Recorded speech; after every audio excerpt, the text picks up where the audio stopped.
Hi guys, welcome back to GP Reactions. I hope you're well, I hope you're having a great day. And as always, thank you for everybody that's subscribed. I really do appreciate that. Also because I haven't been well for about 6 weeks.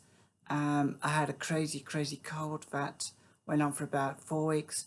And I've had about this like weird cracked kind of like throat thing going on. So I'm alright, and then I suddenly start coughing. Don't worry, I don't think it's COVID or anything like that. I've been doing like regular tests and stuff, so yeah, so I just want to react to this. I haven't heard this in yonks. I do know this song because it was quite popular when I was a kid, and I guess it's one of these talky songs that people could sort of say to each other as like little bits in a song that were quite amusing. So yeah, this is Streetband, and that's the name of the group, and the name of the song is called Toast. It was taken from their one of just 2 albums that they had, which was London. It was written by Bernard Kelly, who I think, I may be wrong about this, but I think he was their actual manager. And it does feature Paul Young, which I didn't know at the time, and even when Paul Young started to make it really big in '83, after the Q-Tips when he went solo, I didn't put the 2 things together, so I'm really looking forward to watching this. So essentially, I believe we've got Paul Young on vocals, we've got Mick Pearl on bass, and John Gifford on guitar. Released, I think, into the UK Top 40 on around about the 4th of November 1978, and it peaked at number 18, which is quite good for what I would maybe consider to be a novelty record. But I think that struck a chord was that this was released around about the same time as there was a baker strike in the UK.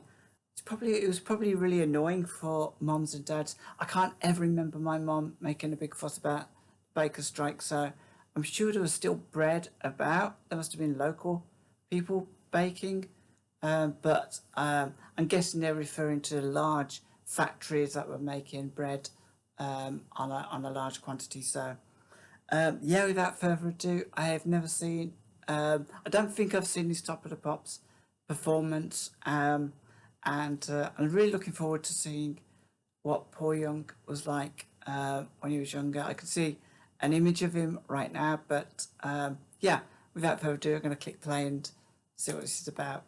Evening all. I'd like to tell you a story about when I was a very young boy.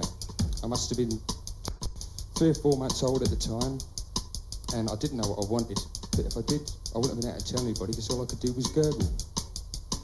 So I sat there in my high chair thinking one day, looking at my tray and thinking what I'd give for a meal on there. So I started looking around the kitchen to see what I could have.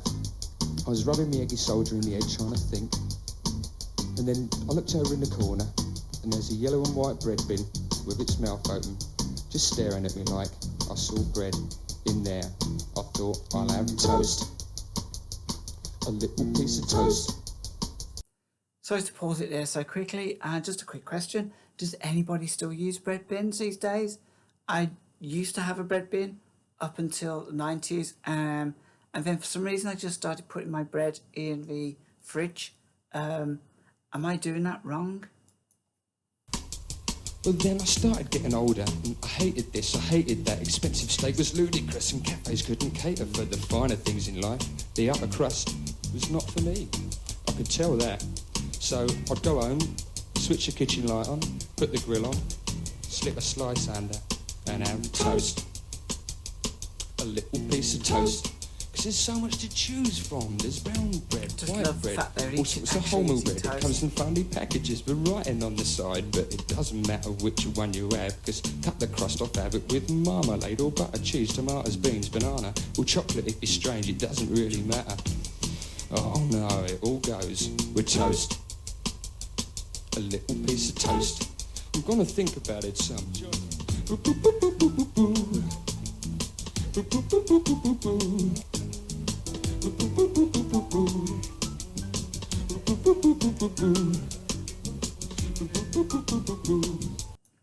Just going to say how eccentric this set is for. I'm assuming this is actually in the Top of the Pop studio.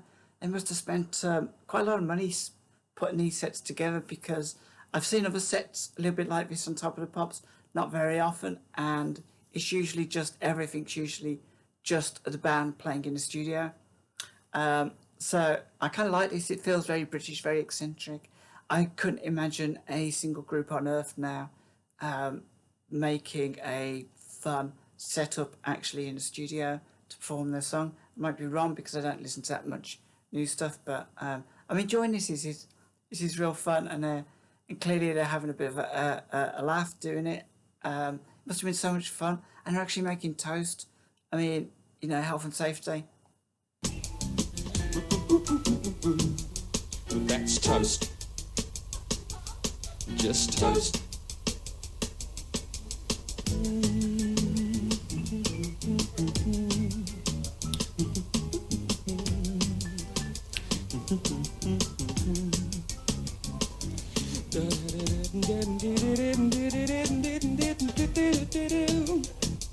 That's toast. Yeah, just toast. So then Friday was me day off. I went down the supermarket with me basket in me hand. I'm walking from one counter to another, trying to find a bread store, but I can't find it anywhere. And then I bumped into a mother with a baby in her basket, and she says, "Oh look, I come down here for a little bit of peace and quiet, get some bread to go home making toast." Just toast. I like toast. And I says, "Yeah, but I don't half like toast." Okay, scrape that toast, boys.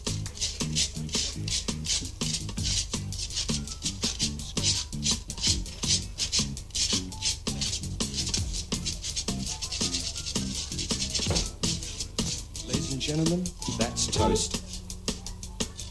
Just toast. I can't think about it anymore.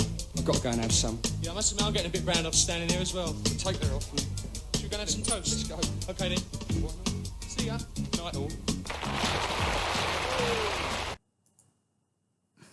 So guys, that was the Streetband with Toast, and yeah, you know what? That's the first time I've heard that song since the 70s. It's such a fun song to listen to, and it kind of just brought back a lot of feelings when I was a kid, really, because I mean, a lot of the songs, there was some serious new wave stuff going on at the time, but you had a lot of these just fun, novelty, quite eccentric records kicking about, and even some of the new wave stuff was felt very eccentric. I mean, Lena Lovitch, I can't think of too many other people, but you had like a scattering of records like this knocking about. We had the Smurfs record as well, I think this year, Father Abraham. Then we had the Barron Knights doing A Taste of Aggro. Yeah, these were just like really, really fun songs. And I do believe Paul Young went on to the Q-Tips after this in trying to get a bit more serious. But this song was, if my memory serves me right, from what I read on Wikipedia, this song was an actual B-side, and it was played a lot by Kenny Everett on his radio show, and he flipped the A side over, and he was playing this one quite a lot, and that's what made this song quite popular. I mean, number 18 is not too bad. So yeah, guys, I hope you enjoyed this. Hope this just amused you, made you very slightly peckish. I got one other question now. Does anybody still ever grill their toast? I remember back in the day, we didn't have a toaster, and I'm talking about the 70s, and I don't believe we ever had a toaster. Yeah, we used to just put our toast under the grill, and I think that's where you get the burning quite a lot, because it's just not controlled. So there used to be a lot of scraping toast afterwards, and my brother always said, you know, if you want to be an adult, you need to kind of eat burnt toast and drink black coffee. And you know what? I was at an age where you kind of want to be an adult, but you can't. So you start to explore your own little freedom in your own little bubbles. And yeah, when my brother said, you know, the thing that makes an adult is drinking black coffee and eating burnt toast, I kind of did that for a while. So anyway, that's enough from me. I'm glad to be back. I'm going to try and do a few more reactions, but my voice may kind of start cracking. It's getting better by the day, and I'm just sort of looking after it by, I don't know, just like drinking a lot of water and stuff, trying to keep my everything, I don't know, it's the word lubricated. But yeah, I'm just trying to look after my throat and my voice. Whatever I had, whatever kind of cold it was, I've never had a cold like it. And I'm glad it's like disappearing now. I still feel like a little bit croaky, but you know, I'm sure I'm going to survive. And everything else about me is like physically okay now. But it was just my throat that was stopping me from coming back and doing reactions. So guys, have a great day. Take care.